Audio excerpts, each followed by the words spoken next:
ఇవ్వాలి నిజానపురం మాదిగలకు భూమిని ఇవ్వాలని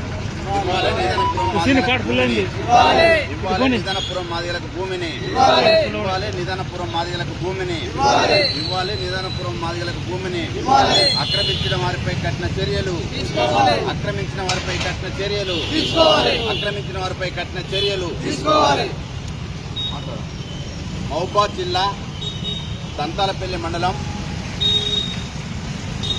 కుమ్మరికుంట్ల ఆమ్లెట్ గ్రామమైన నేడు గ్రామ పంచాయతీ నిజానాపురం అనే గ్రామంలో సుమారుగా ఒక 100 సంవత్సరాల క్రితము జనార్దన్ రెడ్డి ఆనాటి దొరలు ఎట్టి సాకిరి కింద మాదిగలకు సుమారుగా ఒక 3.5-4 ఎకరాల భూమిని వారి పేరున రెవెన్యూ రికార్డులో పేర్లు నమోదు చేసి తాత ముత్తాతల పేర్లతోటి ఆ భూమిని రెవెన్యూ రికార్డులో నమోదు చేయడం జరిగింది.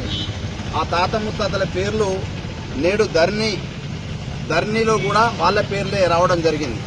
ఇక ప్రధాన అంశం ఏంటంటే ఆ గ్రామంలో మాది కులానికి సంబంధించిన మాజీ సర్పంచ్ కొంతమంది బీసీ సోదరులు కలిసి ఈ మాదిగలకు ఇచ్చిన భూమి రోడ్డు పక్కనే ఉంటుంది. అది నివాస స్థలాలకు ఎక్కువగా ఉపయోగపడుతుంది. అక్కడ సుమారుగా గుంట స్థలం వచ్చేసి 4-5 లక్షల ఖరీదు కూడా చేస్తుంది. కాబట్టి ఈ మాదిగల చేతుల్లో ఈ భూమి ఉండకూడదని చెప్పేసి అక్కడ ఉండబడిన సర్పంచ్ కొంతమంది బీసీ సోదరులతోటి కుమ్మక్కయి ఆ భూమిని కాజేయాలనే ప్రయత్నం చేసి 5 సంవత్సరాల క్రితం 5 సంవత్సరాల క్రితము కేసీఆర్ ప్రభుత్వము మొత్తం రాష్ట్ర వ్యాప్తంగానే మాదిగలు మాలలు లంబాడీలు కోయిల భూములను గుంజేసి మరి ప్రజలకు సంబంధించిన అనేక ఆఫీసులు కట్టడం జరిగి అందులో భాగంగా శ్మశాన వాటికలు కావచ్చు, డంపింగ్ యార్డ్లు కావచ్చు, నర్సరీలు కావచ్చు, ఆ తర్వాత మంకీ కోర్ట్స్ కావచ్చు, తర్వాత కొన్ని జిల్లా సెంటర్లలో అధికార పార్టీకి సంబంధించిన ఆఫీసులు కూడా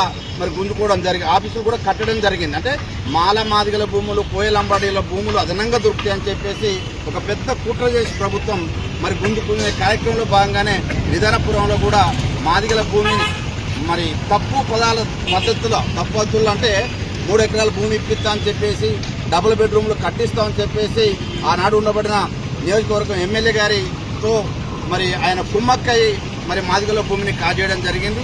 ఇప్పుడు మిగతా 2.5 ఎకరాల భూమి ఉంటే ఆ భూమిని కూడా కాజేయాలనే ఒక కుట్రపూరితమైన ఆలోచన చేస్తున్నాడు. కాబట్టి ఆ ఇద్దరు వ్యక్తుల మీద ఎవరైతే మాజీ సర్పంచులు తన మీద తన అనుచరులైనా తనకు సంబంధించిన మద్దతుదారులైనా మరి బీసీ సోదరుల మీద కూడా తప్పకుండా SC/ST అట్రాసిటీ యాక్ట్ కేసు నమోదు చేయాలని చెప్పేసి అదేవిధంగా అధికారులను కూడా తప్పుదో పట్టించినందుకు తన మీద కోర్టు కేసు నమోదు చేయాలని చెప్పేసి మేము డిమాండ్ చేస్తా ఉన్నాం.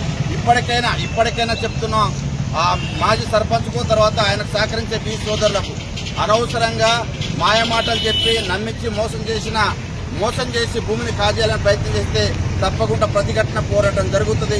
ఆ ప్రతిఘటన పోరాటంలో జరగరాని సంఘటన జరుగుతాయి. పూర్తి బాధ్యత ఆ మాదిగ సర్పంచ్ ఎవరైతే